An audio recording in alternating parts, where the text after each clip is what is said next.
Individual rights are highly valued in this country.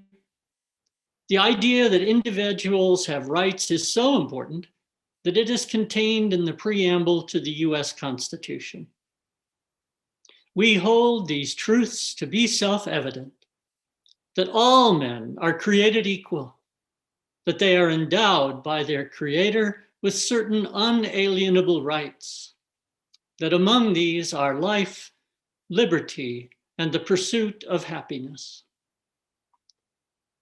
As I stated last Sunday, we all know that the lofty ideals contained in that sentence have never been true or actualized for all people of this country. The idea that every individual has a right to life, liberty, and the pursuit of happiness, however, is something that many of us agree with. Many of us would also agree that such rights are unalienable, whether or not we attribute them to a creator. The desire for freedom and the individual rights such freedom would entail were factors that motivated many of the early European colonists to leave their homelands destined for this continent.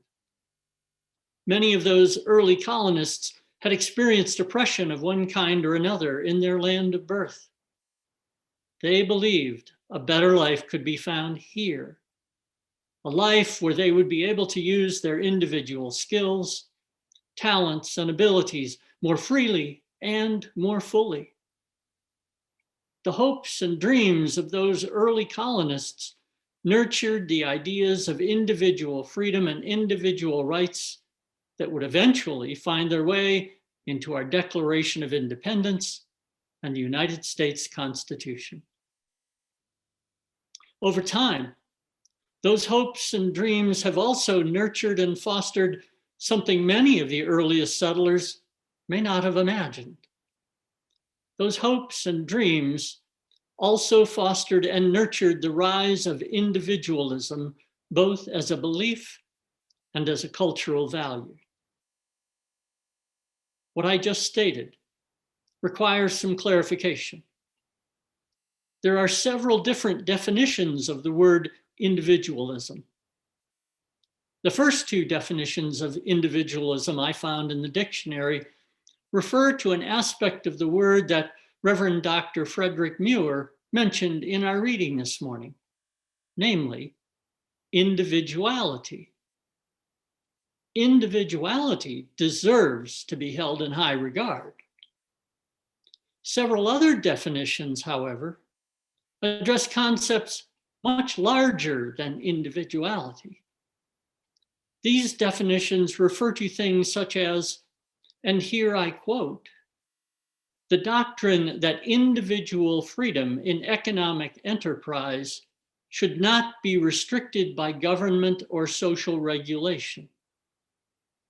And an even more expansive and concerning definition of individualism states, and I quote, the doctrine that self-interest is the proper goal of all human actions. The word egotism is included in that definition. What the definitions I just shared indicate is that individualism doesn't refer to one specific thing. Instead, the word individualism has multiple meanings that exist on a continuum. Some of the definitions I can support. I am unwilling, however, to lend support to certain definitions of the word. The last two definitions of individualism go against the values that are contained in several of our UU principles. And I'm unable to comprehend how either of the last two definitions of individualism are compatible with the section of the preamble that I just shared a few moments ago.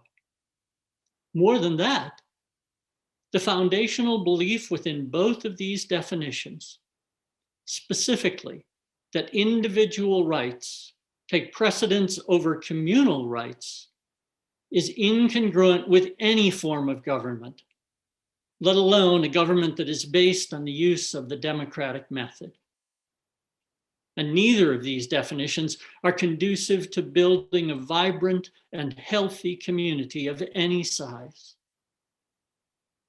In spite of this fact, however, there are many people in this country who are ardent supporters of the last two definitions of the individualism that I just shared. I would imagine all of us have seen or read about examples of this type of individualism over the past several months. Here are a few examples I can think of. A significant number of people believe that being required to wear a mask to prevent the spread of the COVID virus is an infringement on their individual rights. A number of Montana businesses flouted state and local mandates related to business hours and building occupancy levels that were established to counter the pandemic spread. And our 45th president cited the right of freedom of speech to defend his actions on January 6th when he told an angry crowd of supporters to go to the Capitol and fight like hell. The subsequent actions, which were a direct response to those words, cost some people their lives, as well as their inalienable right to liberty and the pursuit of happiness.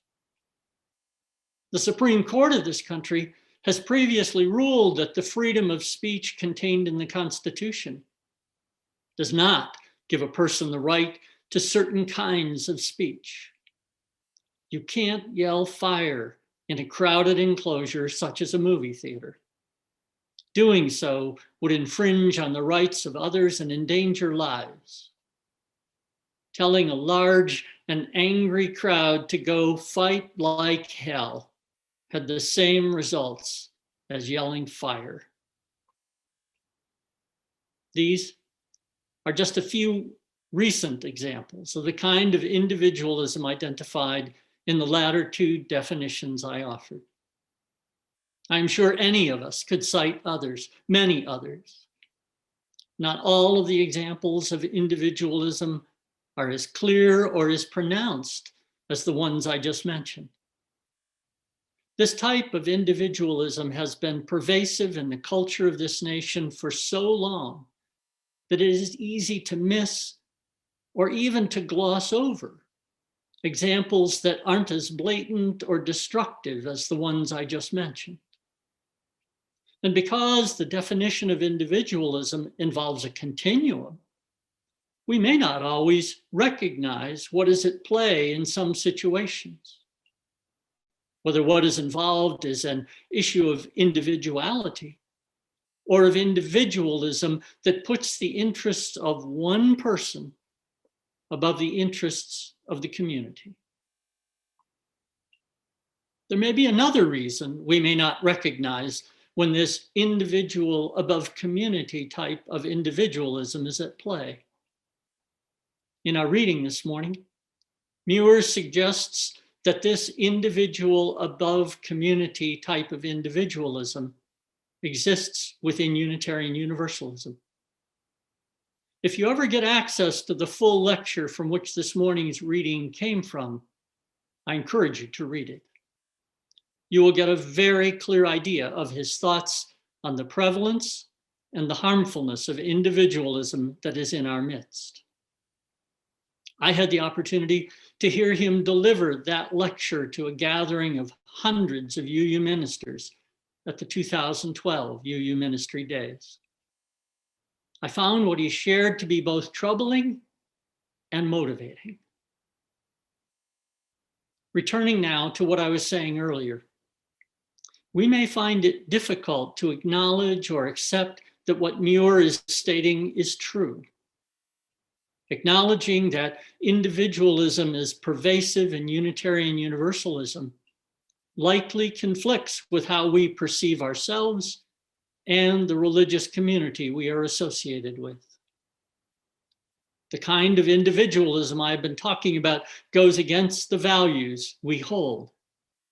And yet, as Muir points out, Ralph Waldo Emerson continues to be held up as a 19th century exemplar of the Unitarian branch of our faith tradition.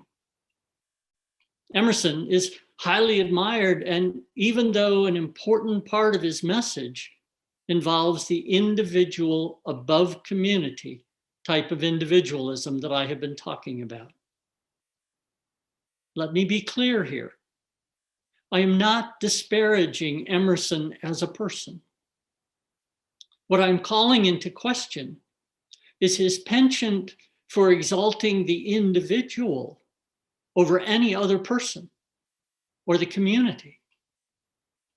That type of message is very similar to what we have been hearing and witnessing over the past 4 years.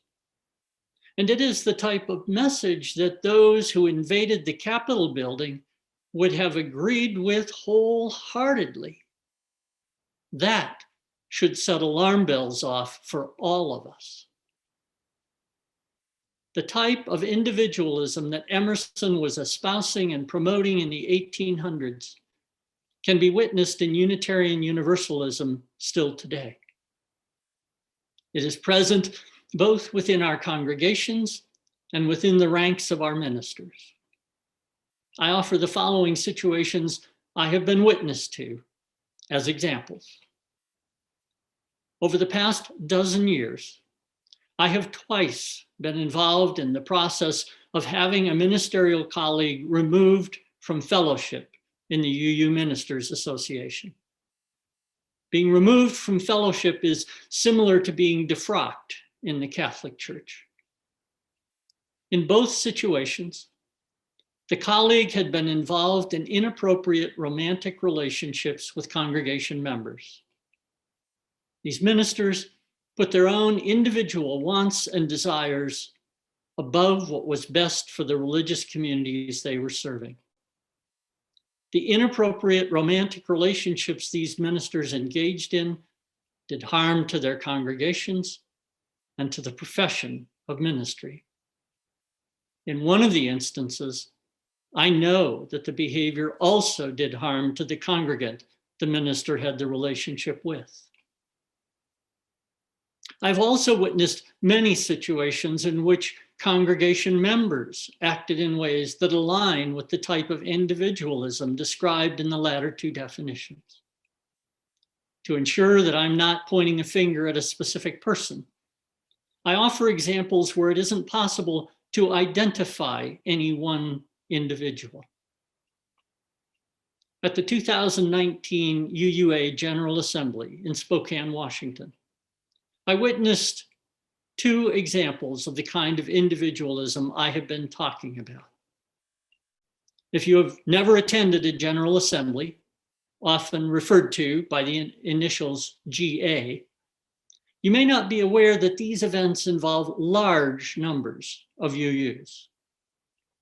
Typically, GA attendance registers in the thousands, which was the case in Spokane. The hall where the main meetings were held was packed with chairs. And as is typical, there were several large video screens where what was occurring on the stage was being projected.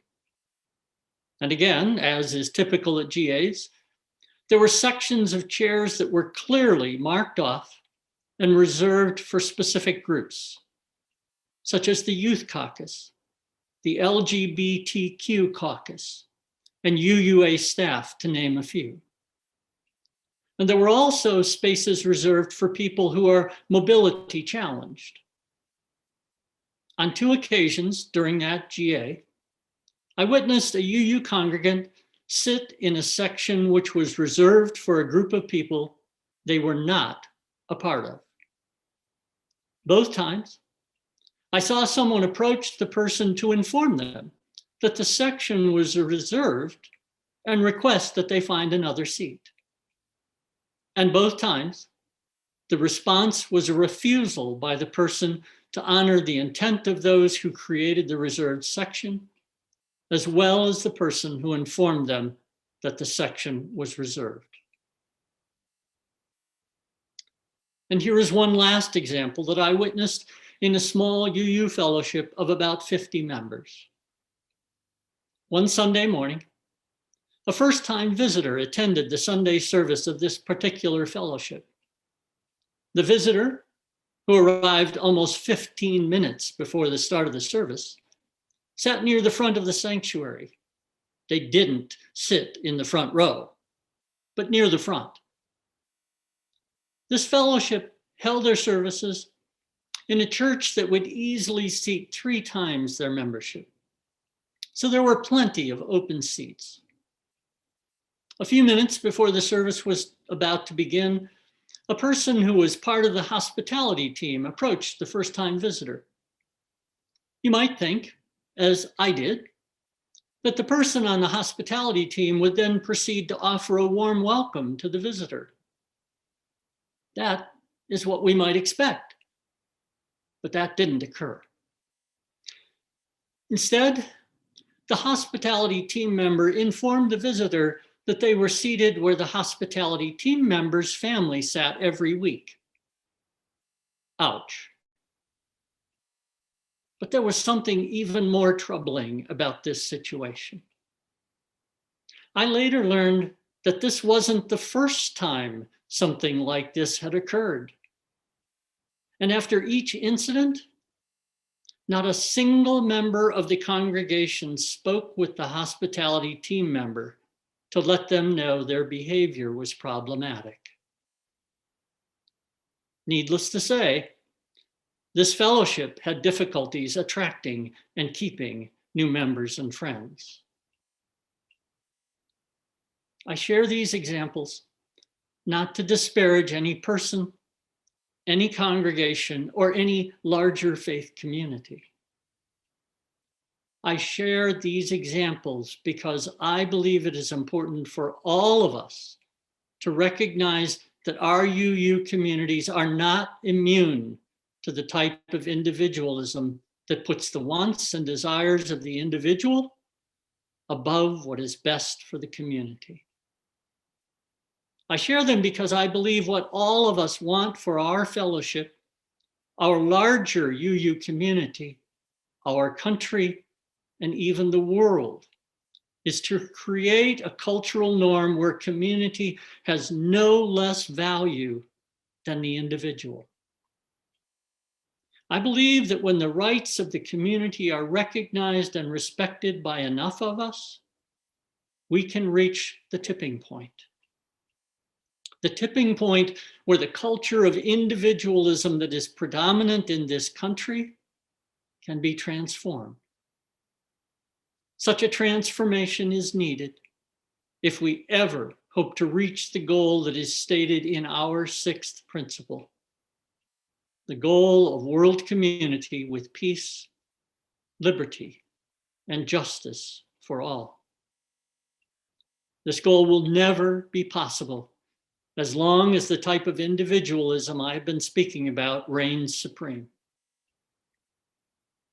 Achieving the goal of world community will not be easy, and the goal will not be achieved quickly.